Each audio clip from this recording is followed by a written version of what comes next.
The Giants once again start their season going against one of their biggest rivals in the Dallas Cowboys. Here's why this year is going to be different.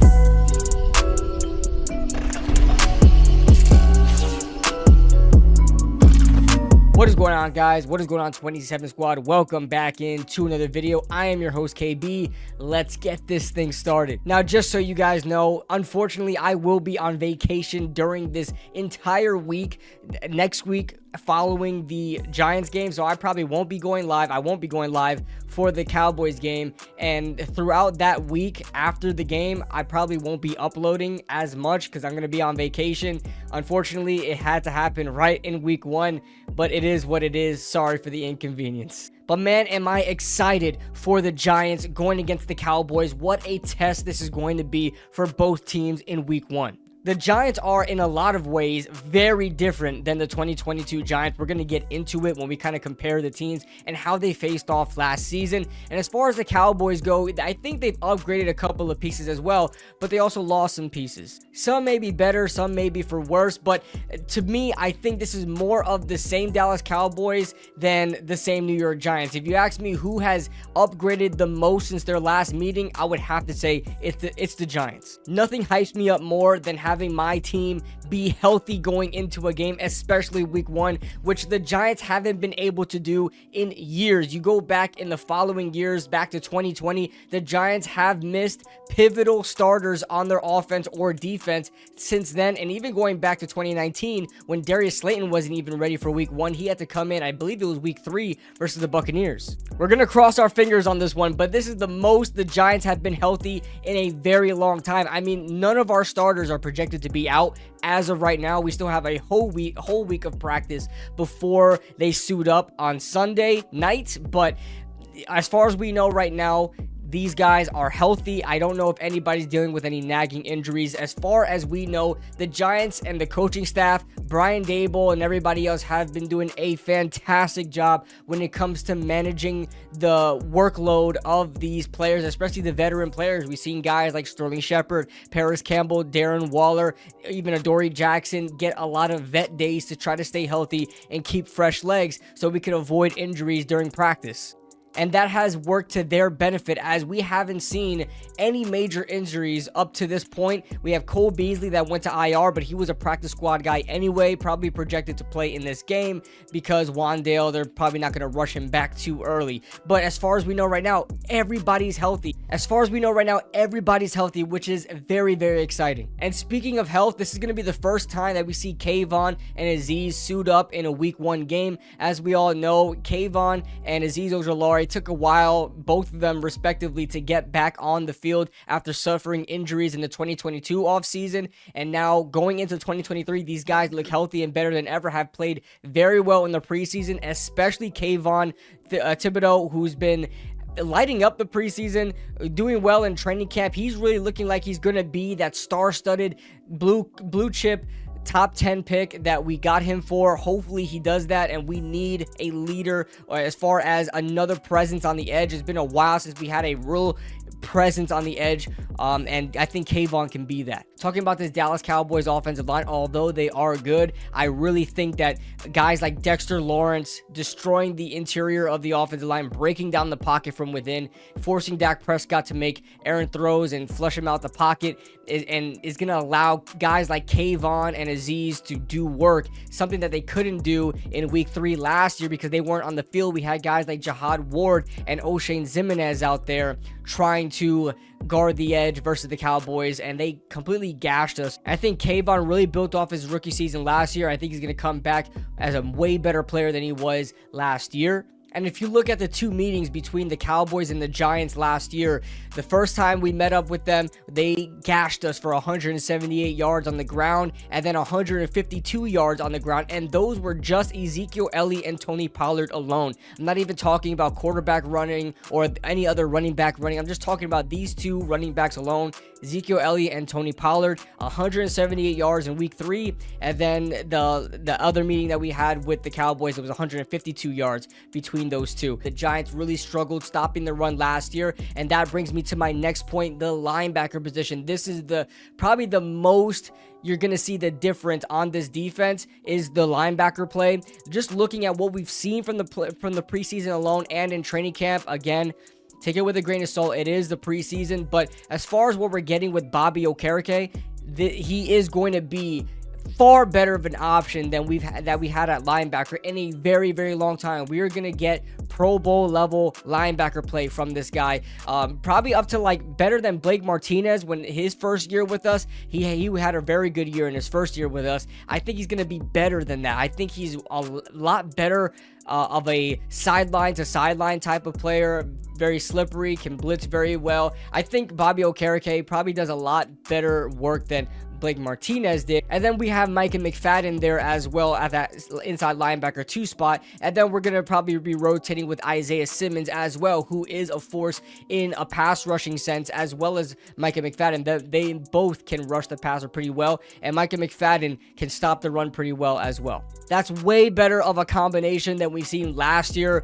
We're looking at guys like Tay Crowder, Jalen Smith, and Jarrad Davis. And I know Micah McFadden was able to play as well, but he didn't get that much playing time because Jalen Smith and Tay Crowder were taking up the most of the reps, especially in the first meeting in week 3. Those two were always on the field, and we are going to get much better linebacker play, and hopefully that will help with the run game a lot more. On top of that, there is no Ezekiel Elliott. He's been moved to the Patriots, so they're going to have Tony Pollard, and I don't know if they're going to be splitting running back reps or they're going to use him as just as a feature back, but Tony Pollard, not much of a power back as they had with Ezekiel Elliott. He was always there to get the tough yards. Every time they needed him to get a 3rd down and 6 and they wanted to run it, or 3rd and 2, he was always there, or help get some more yardage on a 2nd and 8. He was always there to pick up some crucial yardage. I don't think they're going to get that with Tony Pollard. He's kind of a slasher type of runner, a breakaway runner, which is very dangerous. I believe Tony Pollard right now is a better running back than Ezekiel Elliott, but they don't have that same 1-2 punch that they did last year because they've complemented each other pretty well. Now, I know the Dallas Cowboys are going to get theirs, especially on offense. We've known that for a while now. The Cowboys have one of the top offenses in the NFL under Dak Prescott, and then with their offensive receivers as well. Looking at, they just brought in Brandon Cooks, who is a very, very good option there at wide receiver, who is successful with almost every team. In fact, every team he has been with. He's always had 1,000 yards. I don't know how many 1,000-yard seasons he's had at this point, but I'm pretty sure he's gotten 1,000 with every team he's been with. And there are some terrible teams he's been playing with that he's gotten 1,000 yards from. And then, of course, we have CeeDee Lamb, the starting number 1 wide receiver. He's primarily working the slot, and I believe Michael Gallup is going to be healthy as well, so that is going to be a problem. And there is some legitimate concerns when it comes to starting 2 rookie cornerbacks. As of right now, how I'm thinking of it, I really think we're going to see that new duo, that new trio that we kind of thought about in the preseason. A lot of people had ideas that the Giants may experiment with. I really think they're going to go out there week 1 and do that with Adoree Jackson moving into the slot and having those 2 rookie corners out there playing in Deonte Banks and Trey Hawkins. Now, like I said, there are some legitimate concerns when it comes to starting 2 rookie cornerbacks, especially one being a 6th round pick from Old Dominion. But as we've seen in the offseason, Trey Hawkins is one of our 3 best cornerbacks that we can put on the field, so might as well just throw him out there. I don't think the Giants will be in any better shape if we move Adoree back to the outside and have Darnay Holmes guarding someone like CeeDee Lamb in the slot. I think it's way more plausible, way more of a better possibility to have Adoree Jackson in the slot to cover CeeDee Lamb, and I know it sucks to say, but Brandon Cooks is probably going to be covered by either Trey Hawkins or Deonte Banks, probably Banks, and we'll see what happens from there. But that is probably your best bet as of right now. And trust me, I think I take this trio, although it may be a little bit of a risk. I think I take this trio compared to last year's trio in Adoree Jackson, Fabian Moreau, and Darnay Holmes. I think I would take this trio any day of the week. Moving on to the offensive side of the ball, as probably the most exciting part of this Giants team that everybody is very, very anxious to see. Obviously, there is plenty of guys to mention, but looking at the wide receiving core or just the receiving game in general, the Giants have upgraded probably the most in the offseason and are going to look extremely different going into this season. We've seen in the little bit that we've seen the Giants out there with Daniel Jones in the preseason that they looked phenomenal. They looked just on their P's and Q's and just a very good understanding, especially Daniel Jones, of the playbook and going through your reads. It really looks like Daniel Jones has upgraded his play or upgraded his game since we've last seen him, and I can't wait to see what that's going to be in week 1. But looking at the receiving core, we have Darren Waller. Obviously, we have to talk about him. He's a huge upgrade over having guys like Daniel Bellinger, who's still in the mix, Chris Myrick, and who is it? Not Tanner Hudson. That was like 2 years ago, I believe. I think Tanner Hudson was this year. I think the guy you're going to probably see covering Darren Waller is going to be Jaron Kearse. And if he's not getting cooked on Twitter, he's going to be getting cooked by Darren Waller. So I just definitely see that possibility happening, as Jaron Kearse, I believe, gave up 3 out of 3 receptions and 53 yards or something like that to our tight ends last year, and they did not have Darren Waller there. Last year, the Giants fell to the Cowboys by 1 score in each game, 23-16 in week 3, and I can't remember the other week it was 28-20, and in both of those weeks, the Giants did not have the best of the best out there in the receiving game.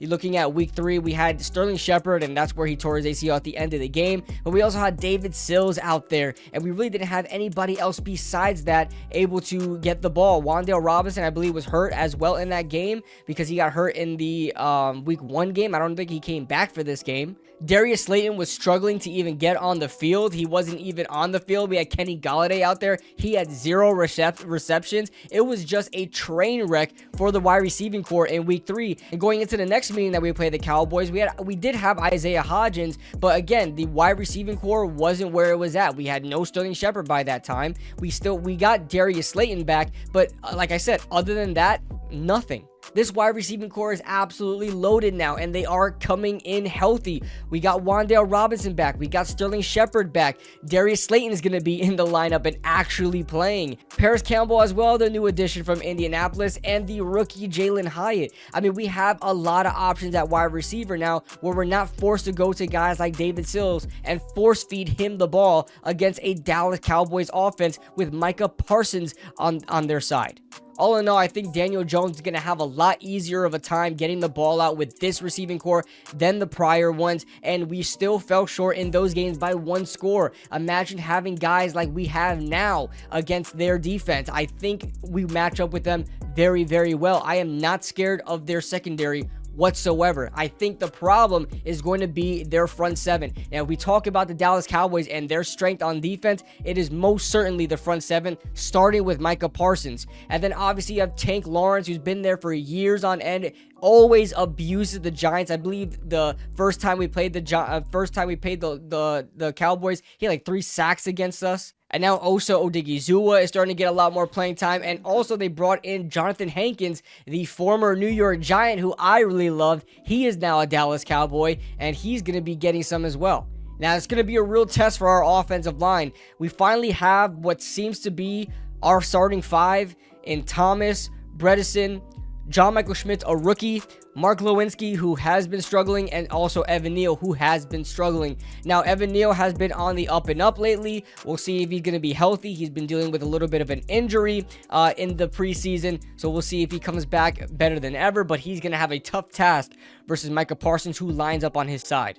I just think the New York Giants are primed to go out there and win and make a statement in the NFL and in the NFC East and to one of their biggest rivals that they have. I think the Giants are going to win this game 27-23. It's going to be a 1-score game, and it's going to be a close one, but as opposed to last year, it's going to be the Giants coming out on top. Let me know what you guys think in the comment section below. Make sure you guys leave a like if you guys enjoyed, subscribe if you guys are new, and I'll see you guys in the next video.